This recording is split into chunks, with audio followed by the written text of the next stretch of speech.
नमस्कार, वंदे मातरम। दोस्तों, स्वागत है आप सबका सैनिक पाठशाला में। एक बड़े टीवी चैनल को दिए इंटरव्यू में शिव गोपाल मिश्र जी ने भारत सरकार के कैबिनेट सेक्रेटरी के साथ उनकी क्या बातचीत हुई है, उस बात का खुलासा किया है। चाहे 8वें पे कमीशन से जुड़ी जानकारी हो, चाहे ओपीएस एनपीएस से जुड़ी जानकारी हो, आखिर सरकार के जो कैबिनेट सेक्रेटरी है उनके साथ बातचीत क्या हुई है, और अगर सरकार 8वां पे कमीशन ना लाए तो अगला ऑल्टरनेटिव फॉर्मूला क्या हो सकता है, उसके बारे में भी खुलासा किया है इस इंटरव्यू के दौरान शिव गोपाल मिश्रा जी ने। शिव गोपाल मिश्रा जी दोस्तों आप जानते हैं वो रेलवे फेडरेशन के महामंत्री हैं, और साथ ही साथ दोस्तों जेसीएम जॉइंट कंसल्टेटिव मशीनरी, जिसमें बहुत सारी संस्थाएं जुड़ी हुई हैं, उनके जो स्टाफ साइड है उसके भी वो सेक्रेटरी हैं।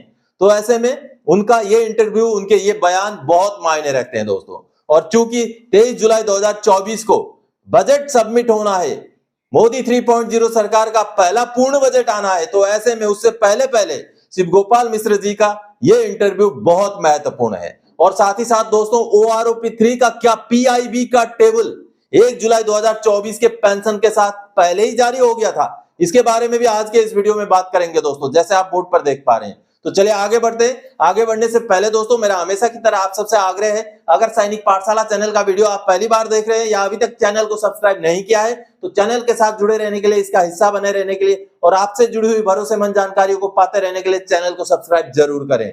चलिए आगे बढ़ते हैं दोस्तों। सबसे पहले 8वें वेतन आयोग को लेकर शिव गोपाल मिश्रा जी का इंटरव्यू देखें। जी हाँ, 8वां वेतन आयोग के साथ साथ वहां पर और भी कई सारी बातें उन्होंने कही हैं। आगे मैं इंटरव्यू में समझाऊंगा कि किस तरीके से उन्होंने 8वां वेतन आयोग को लेकर के सरकार के जो कैबिनेट सेक्रेटरी हैं उनके साथ क्या बातचीत चली है, कैबिनेट सेक्रेटरी ने क्या कहा है, उसके बारे में भी जानकारी शिव गोपाल मिश्रा जी ने दी है। चलिए अगला पॉइंट है, उनकी कभी कैबिनेट सेक्रेटरी से क्या बात हुई, कैबिनेट सचिव ने क्या कहा, यह समझेंगे। आगे वेतन आयोग ना लाए सरकार तो उसका अल्टरनेटिव क्या उपाय है, इसके बारे में भी उन्होंने खुलासा किया है इस इंटरव्यू के दौरान।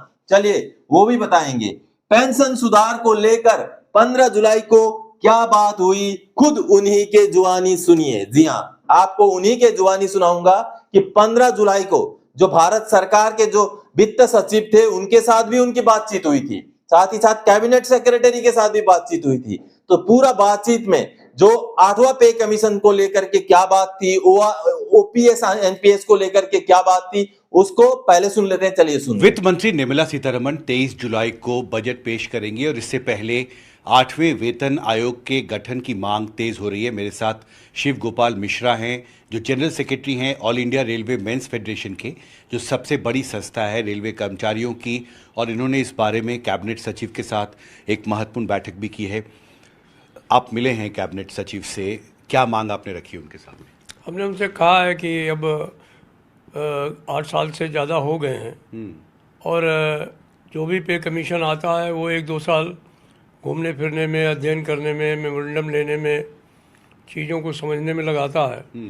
तो ये हाई टाइम है कि अब 8वें वेतन आयोग की घोषणा हो जानी चाहिए। हालांकि हमारे जो दूसरे साथी हैं या कई जगह पर और जो अधिकारी लोग भी हैं, उनका वेतन आयोगों के बारे में कुछ बहुत अच्छा तजुर्बा नहीं है।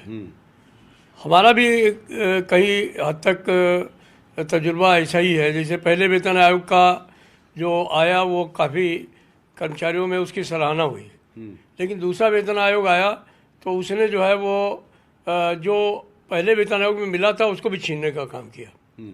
इसी तरीके से 5वें वेतन आयोग बहुत अच्छा आया, 6वां वेतन आयोग जो है उससे कम आया, लेकिन 7वें वेतन आयोग ने जो हमारी अपेक्षा थी उसके खिलाफ जाके काम किया और हमने हड़ताल की नोटिस तक देने का काम किया उस समय। तो इसमें कैबिनेट सचिव ने क्या कहा जब आपने ये मांग रखी उनके साथ? कैबिनेट ने कहा है कि बात सही है आपकी, लेकिन हम समय आने पर निश्चित तौर पर इस पर विचार करेंगे।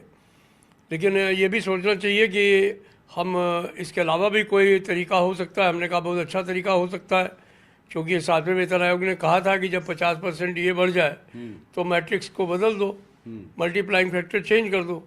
तो ये जो तमाम चीज़ें हैं उनको अगर आप उसी के आधार पर आगे ले जाना चाहते हैं तो आप कोई कमेटी बनाइए और उस पर मैं अपने साथियों से बातचीत करूंगा।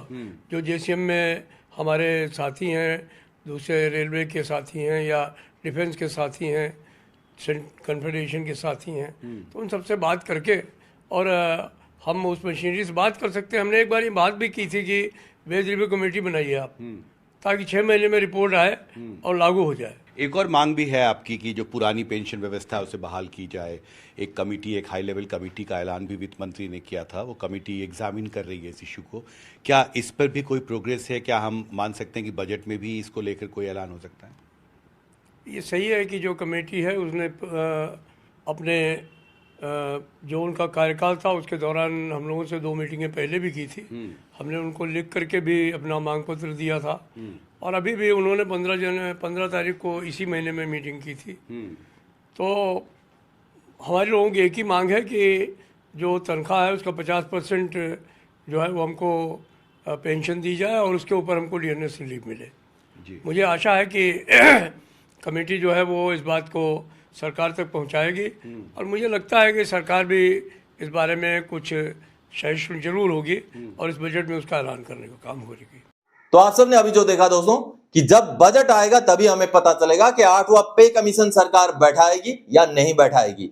साथ ही साथ अगर नहीं बैठाती है तो आगे और क्या फॉर्मूला लग सकता है, कुछ और ऑल्टरनेटिव निकल सकता है क्या, या तो फिर ओपीएस के बजाय एनपीएस, एनपीएस के बजाय ओपीएस, क्या करेगी सरकार? ये सभी बातें बजट पेश होने के बाद ही पता चलेंगी दोस्तों। चलिए अब बात करते हैं ओआरओपी 3 की। दोस्तों क्या पीआईबी के ओआरओपी 3 के आंकड़े पहले ही जारी कर चुकी है सरकार?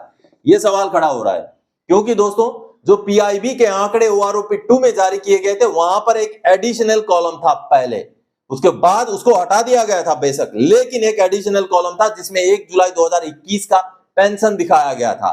आखिर इसके मायने क्या थे? चलिए एक रिपोर्ट आपको दिखाता हूं। दोस्तों ये भारत सरकार का प्रेस इंफॉर्मेशन ब्यूरो द्वारा जारी किया गया प्रेस रिपोर्ट है जहां पर ओआरओपी का टेबल भी जारी हुआ है। देखिए ये भारत सरकार का डिफेंस विंग द्वारा ये जारी किया गया प्रेस इंफॉर्मेशन ब्यूरो है। अब इस प्रेस इंफॉर्मेशन ब्यूरो के साथ जो टेबल जारी हुआ था वो टेबल आपको दिखा के समझाता हूं कि क्यों ये महत्वपूर्ण है। ये बिल्कुल भारत सरकार के आंकड़े हैं दोस्तों। ये प्रेस इंफॉर्मेशन ब्यूरो जो होता है ये भारत सरकार का ही एक विभाग होता है। अब इस विभाग द्वारा जो आंकड़े जारी किए गए थे वहां पर सबसे महत्वपूर्ण बात है दोस्तों कि ये ओआरओपी 2 के आंकड़े हैं। लेकिन यहां पर आप अगर ध्यान से देखेंगे तो आप देखिए दोस्तों, यहाँ सिपाही से लेकर आगे लेफ्टिनेंट जनरल तक का ये पेंशन दिया गया, हालांकि बीच बीच में कुछ रैंक छूटे हुए हैं।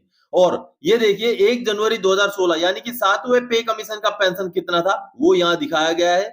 आगे 1 जुलाई 2019 यानी कि ओआरओपी 2 का पेंशन कितना हो सकता है, ये एक्सपेक्टेड आंकड़े जारी किए गए थे पीआईबी द्वारा ओआरओपी 2 डिक्लेयर होने से पहले, और वहां दिखाया गया था कि सिपाही का जो पेंशन है वो 19,726 रुपए, जबकि जब ओआरओपी 2 का टेबल जारी हुआ तो 18,807 रुपए जो है सिपाही का पेंशन निकला था। उसी हिसाब से नायक का जो है 21,101 निकला यहाँ पर दिया गया, लेकिन निकला था 20,107 रुपए। हवलदार का 21,782 निकला था, जो कि अगर 15 साल के हवलदार की बात करें तो ये आंकड़ा मिलता जुलता है। यह आंकड़ा बिल्कुल हूबहू जो है पीआईबी का टेबल में निकला था। उसी हिसाब से नायब सुधार का 26,800 रुपए यहाँ पर दिखाया गया था, जबकि नायब सुधार का ओआरओपी 2 का आंकड़ा था 24,825। तो यहाँ पर जो भी आंकड़े ये दिखाए गए थे उससे ओआरओपी 2 कम ही निकला था दोस्तों, ओआरओपी 2 में एक्चुअल पेंशन।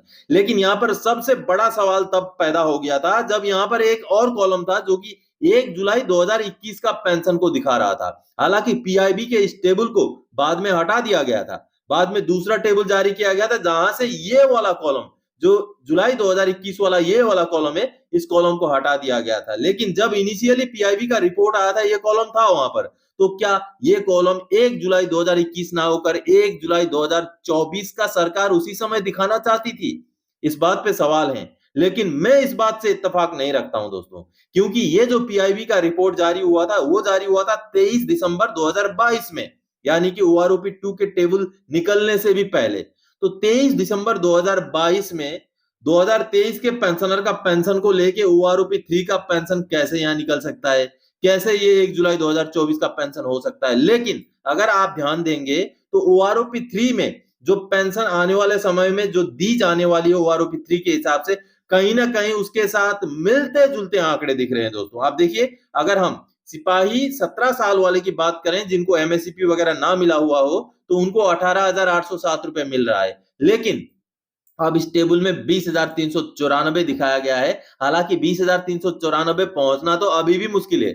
जो पेंशन यहाँ पर 1 जुलाई 2021 का दिखाया गया है, वो पेंशन अब 1 जुलाई 2024 को भी पहुंचना मुश्किल है, क्योंकि अगर आप बात करें 18,807 में कितनी बढ़ोतरी होगी, तो वो मुश्किल से 19,000, साढ़े 19,000 और 20,000 के आसपास पहुंचेगा। लेकिन यहाँ पर 20,394 दिखाया गया है, वो भी 2022 के दिसंबर में, जो आज भी पहुंचता हुआ नहीं दिख रहा है। और आगे दोस्तों नायक का देखिए 21,930 रुपए, जो हो सकता है मिलता जुलता हो। हवलदार का जो है वो भी शायद मिलता जुलता हो, लेकिन इतनी बढ़ोतरी हवलदार का पेंशन में भी हो जाए, ऐसे चांसेस बहुत कम है। और सबसे बड़ी बात तो दोस्तों, ये टेबल जारी किया गया था दिसंबर 2022 में, तो दिसंबर 2022 में 2024 जुलाई का पेंशन कहां से आ सकता है, क्योंकि ये तो फिर एडवांस पब्लिकेशन वाली बात हो जाएगी, वो भी 2-2.5 साल एडवांस पब्लिकेशन, तो ऐसा तो होता नहीं है। लेकिन फिर भी दोस्तों, ये पीआईबी का टेबल को अगर थोड़ा सा आप ध्यान करेंगे, ये पुराना टेबल है, मैं आपको बता दूं, इस टेबल को बाद में हटा दिया गया था, लेकिन जो इनिशियल टेबल ये जारी किया गया था,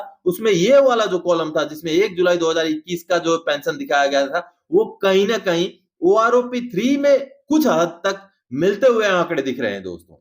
तो आप सबने देखा दोस्तों, हालांकि उसके आंकड़े मिलते जुलते हैं, लग रहे हैं कि ओआरओपी 3 के आंकड़ों के साथ वो मैच शायद हो जाएं, लेकिन 2022 के दिसंबर में 2024 जुलाई का पेंशन उसी समय में उस पीआईबी के टेबल में आ जाए, ऐसी संभावना तो आप सोचिए, क्या ऐसा हो सकता है? चलिए एनीवेज आगे बढ़ते हैं। अब बजट में ओआरओपी 3 तो कब आएगा खाते में? तो लग रहा है दोस्तों, अब ओआरओपी 3 भी जब बजट अनाउंस होगा, जब डिफेंस पेंशन बजट में बढ़ोतरी करके अब बजट दिया जाएगा, तभी जाकर के हमें क्लियर होगा कि हमारा ओआरओपी 3 में पैसे कितने आने वाले हैं, कितने धार्य किए जाने वाले हैं, और हमारा ओआरओपी 3 हमें कितना जल्दी मिल सकता है।